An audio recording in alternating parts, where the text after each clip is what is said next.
donner quelques mots de bienvenue à l'ensemble des personnes connectées. Alors, je sais qu'on n'est pas encore, tout le monde n'est pas encore là, mais on va commencer quand même cette réunion. Et je vous remercie d'avoir accordé une après-midi. C'était une réunion qui était prévue en principe sur une journée, mais vu la crise sanitaire, on n'a pas réussi à faire ça. Donc, on a un temps très contraint. Du coup, on a mis une journée en 3 heures, ce qui était peut-être un challenge en soi. Je ne sais pas si ça va marcher, mais on va essayer effectivement de tenir ces horaires. Donc, je suis Alain Breman, donc, en charge d'animer cette COSAF Terre-Sol avec Éric Léonard. Éric est actuellement au Mexique et on a une chargée de mission qui est Mina, qui nous a beaucoup aidé à organiser cette COSAF, qui est, elle, en Nouvelle-Calédonie. Donc, vous voyez que sur Terre-Sol, le soleil ne se couche jamais. Parce que là, pour Éric, il est 7 heures du matin, donc il est un petit peu sous caféine. Et Mina, je pense qu'il est minuit, c'est ça? Et donc, ton micro est là. Voilà. Donc, vous voyez, il est 23 heures. Il est 23 heures. Donc, on est bien dans notre ADN irdien d'être à peu près partout. Et c'est tout à fait, effectivement, en phase avec la COSAF. On va vous donner un peu un aperçu du programme, qui est, comme je vous l'avais dit, qui était chargé. Voilà, donc on a une première séquence qui est une introduction à ce que c'est qu'une COSAF, les COSAF Quesaco par Olivier Dangle, qui est donc le directeur scientifique adjoint en charge des sciences de la durabilité. Nous aurons après, vers 14h15, une présentation par Éric Léonard, moi, sur notre identité et nos idées. Donc, vous présentez un petit peu l'état des lieux de la COSAF Terre-Sol et un petit peu quelques idées, effectivement, qui vont nous guider à faire cette feuille de route. Après, on a décidé, effectivement, de présenter quelques projets qui mettaient en jeu cette interdisciplinarité qui caractérise la COSAF. Et donc, on aura d'abord une présentation par Bernard Hubert sur l'agroécologie. C'est une présentation introductive et ça nous a paru un thème extrêmement porteur pour cette COSAF. Et après, Jean-Jacques Braun va vous présenter un projet qui est déjà en route et qui est un projet Belmont Forum. Donc, c'est un des seuls projets pour l'instant que l'IRD mène. Et on aura aussi une proposition d'exposition, enfin une exposition qui est actuellement déjà finalisée par Benjamin Boupin. Je ne sais plus exactement son prénom, je ne suis pas tout à fait sûr, excusez-moi pour…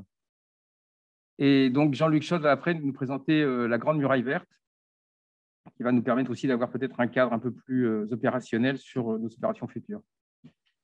Et on aura enfin une séquence interactive. Donc, en fait, vous voyez qu'il y a deux gros moments. Un moment, effectivement, plutôt de présentation et de l'information verticale, et un moment d'interactivité qu'on aurait souhaité plus long, entre 15h50 et 17h, où il y aura à ce moment-là des séquences interactives, où on espère le maximum d'entre vous pourront participer.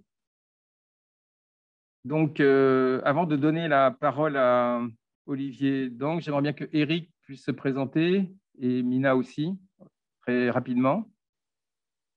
Bonjour à tous, moi je suis Éric Léonard, donc je suis le versant social du COPIL.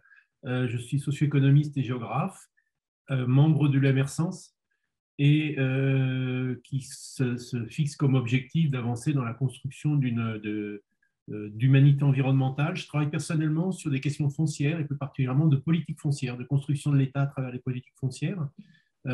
Et de questions d'accès, d'usage et de conflit dans l'usage et l'accès aux terres. Voilà.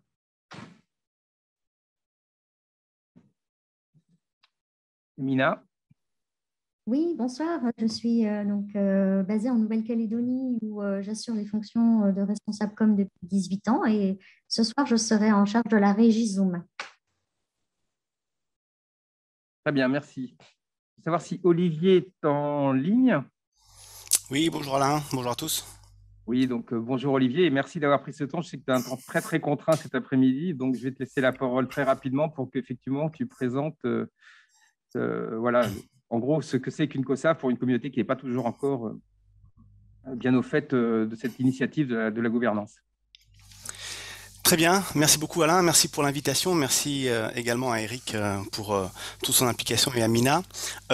Effectivement, je vais vous présenter brièvement ce qu'on entend un petit peu au niveau de la gouvernance par rapport à ces COSA. Je vais vous faire une rapide intro sciences de la durabilité, les actions concrètes qu'on mène à l'heure actuelle et ensuite revenir plus particulièrement sur COSAF, KESACO.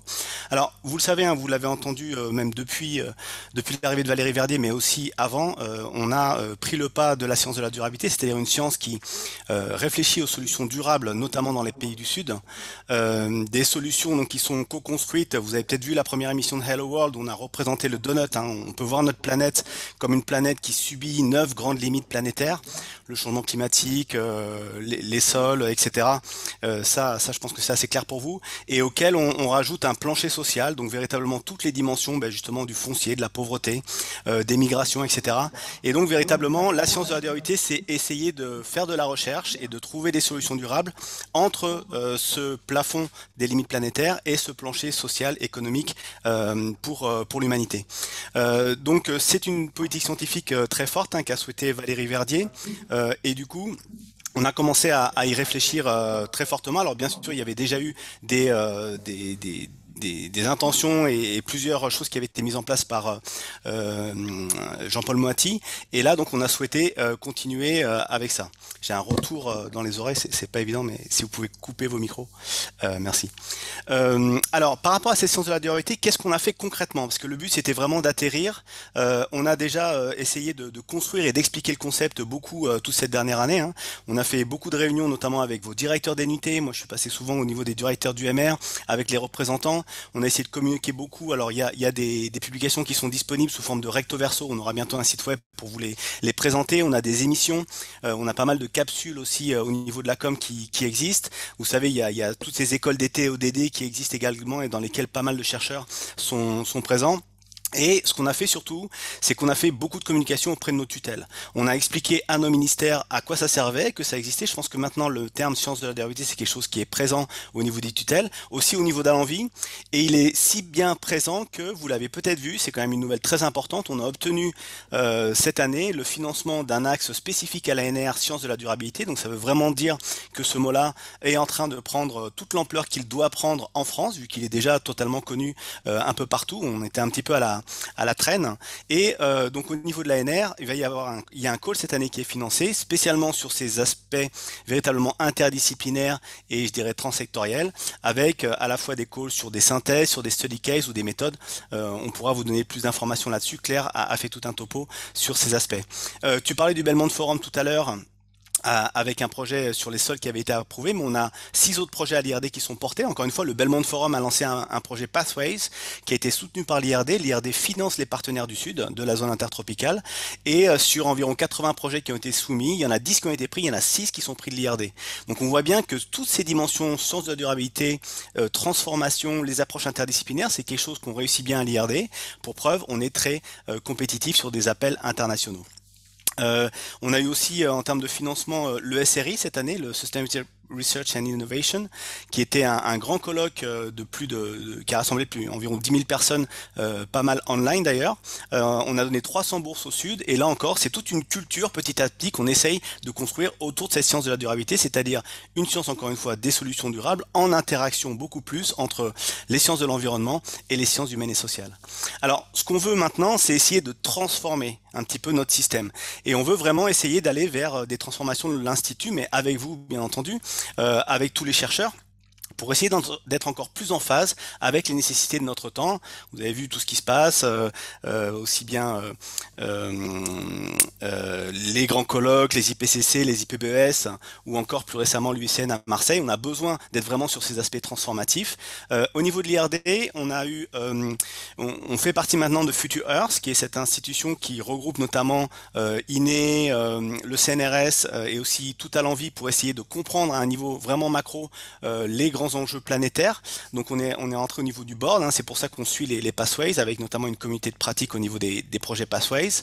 Vous l'avez vu, on continue la politique de recrutement de chercheurs en sciences de la durabilité. Cette année, on a eu 3 chargés de recherche et 2 directeurs.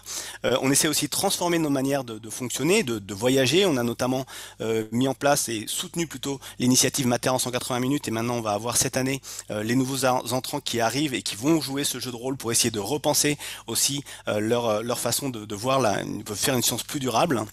On est aussi en train de faire une analyse sur les LMI, les GUAI. C'est un outil extrêmement fort de l'IRD. Est-ce qu'on peut encore en tirer plus au niveau de ça, notamment sur l'impact que ça a en termes de développement? C'est des choses qu'on est en train d'analyser aussi, toute la culture de l'impact. Qu'à l'IRD, on a beaucoup moins, par exemple, qu'à l'INRAE ou qu'au CIRAD, et on est en train de réfléchir à ça.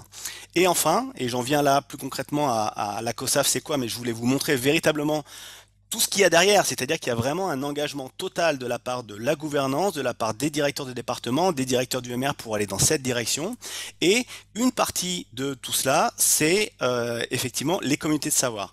Alors, ce qu'a fait l'IRD très clairement, comme de nombreux autres instituts, c'est qu'il a défini au début de l'année 9 grands défis sociétaux, qui sont en fait des défis qui viennent des PSIP, hein, qui avaient été faits pour le COP 2015. Il en manque un, parce qu'il y en a un qui était sur la pauvreté, et c'était extrêmement transversal, donc il n'est pas ressorti comme défi, mais les 9 autres défis sont présents, avec des contours qui ont un peu évolué, notamment le contour terre et sol, puisqu'avant on était plus sur de la séquestration du carbone, et là on a souhaité élargir au sol. On a donc les défis, on a ensuite nommé les conseillers scientifiques, hein, notamment Alain, et 9 autres conseillers, je sais qu'il y en a pas mal qui sont autour de la table aujourd'hui. Et enfin, les comités de savoir. Donc il faut vraiment voir ça comme une sorte de triptyque, hein, c'est-à-dire le défi scientifique qui nous permet notamment de rendre plus visibles toutes les actions de recherche qu'on mène à l'IRD vis-à-vis notamment de nos ministères, de nos 2 ministères de tutelle, vis-à-vis de la société. Les conseillers qui sont des personnes avec, je dirais, des connaissances très larges et qui nous permettent justement de faire ces grands écarts thématiques, notamment entre sciences sociales et sciences de l'environnement. Et je les remercie encore tous les 9 pour leur disponibilité. Et enfin, les communautés de savoir. Alors, qu'est-ce que c'est exactement? C'est un petit peu ce qu'on va vouloir qu'il soit. C'est-à-dire qu'on veut pas que ça soit un millefeuille en plus, on veut que ce soit un espace où on va pouvoir co-construire entre différentes UMR. Il y a 2 ans, on avait lancé au niveau de Ecobio un rapport sur l'agroécologie. Justement, vous allez avoir quelque chose là-dessus.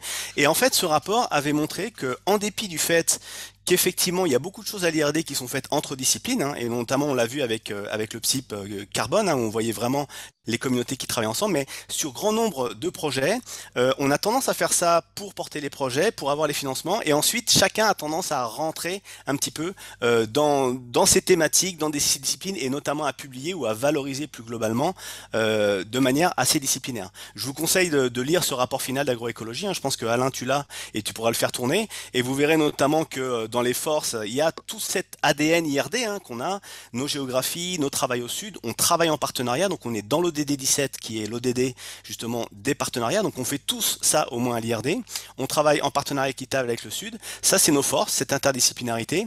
Par contre on a des faiblesses qui sont effectivement le fait qu'on travaille pas encore assez ensemble et de manière intégrée. Et c'est ce qui était assez drôle dans le SWOT qu'avait fait l'étudiante à l'époque. Elle avait mis comme menace une compétition forte face à des instituts qui ont une stratégie. Sous-entendu, l'IRD n'a pas de stratégie. Enfin, en tout cas, c'est comme ça qu'on l'a un petit peu entendu. Et du coup, voilà, la stratégie de l'IRD, c'est véritablement de mettre en place ces sciences de la durabilité qui, comme je vous l'ai dit, a un élan vraiment national et international. Comment on fait ça? Les COSAF sont un outil. Alors, les COSAF, ce qu'on veut par rapport à ce qu'étaient les PSIP, c'est vraiment créer un modèle.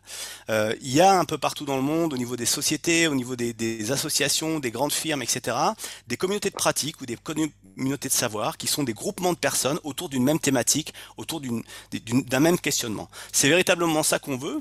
Et ce qui est intéressant dans ces COSAF, c'est qu'on va petit à petit essayer de créer un modèle. Alors vous voyez par exemple que là, je vois Laurence, je vois, voilà, je crois que j'ai vu d'autres, voilà, il y a Marine, il y a pas mal de personnes en fait, d'autres communautés de savoir qui sont présentes parce que justement l'intérêt c'est de créer un modèle et de parler parler entre communautés de savoir pour voir qu'est-ce qu'on veut créer, de quoi on a besoin. Et ça, je pense que c'est très important, ce lien qui est entre différents conseillers pour réfléchir au niveau des communautés de savoir. Alors, ce qu'on veut, c'est véritablement un modèle. On va avoir d'ailleurs le CRI, le Centre de recherche sur l'interdisciplinarité, qui va nous aider à construire ce modèle. Peut-être allons-nous d'ailleurs déposer un projet ANR sur la construction de ces COSAV. On est en train d'y réfléchir avec les conseillers, avec le CRI. Mais en tout cas, voilà, on veut essayer de voir si effectivement il y a un besoin à un moment donné pour les communautés des UMR IRD, pour la planète IRD, d'avoir ces espaces où on peut beaucoup plus co-construire.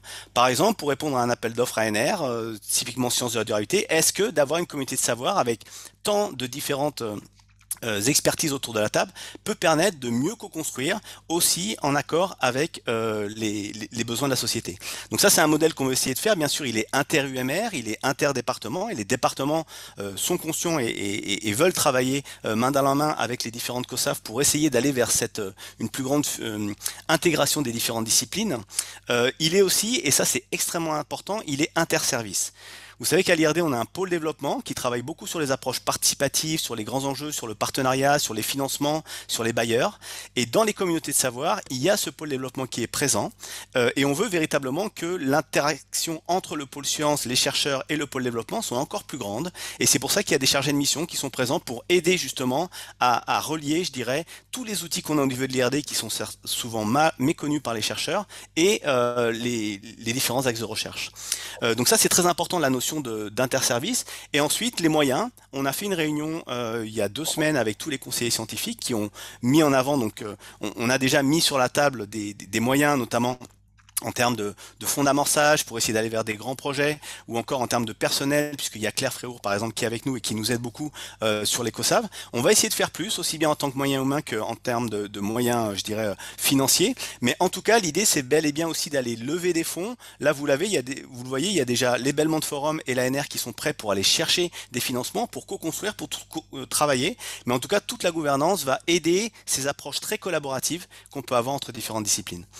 Voilà, c'était un petit peu ce que je voulais vous dire. J'ai peut-être traité un tout petit peu long, mais en tout cas, je voulais vraiment encore une fois remercier Alain et Eric pour véritablement lancer cette COSAV. Je pense que l'esprit qu'il y avait avant dans le PSIP, c'est-à-dire d'avoir du SHS et des sciences de l'environnement, il est là. C'est vraiment ce qu'on veut faire. Il faut qu'on arrive à faire beaucoup mieux que ce qu'on fait actuellement. Il y a vraiment un grand espoir là-dessus, et je pense que le mot-clé en plus qu'on a tous, c'est le mot-clé de l'engagement. On est dans un temps où on doit vraiment essayer de changer nos manières de travailler.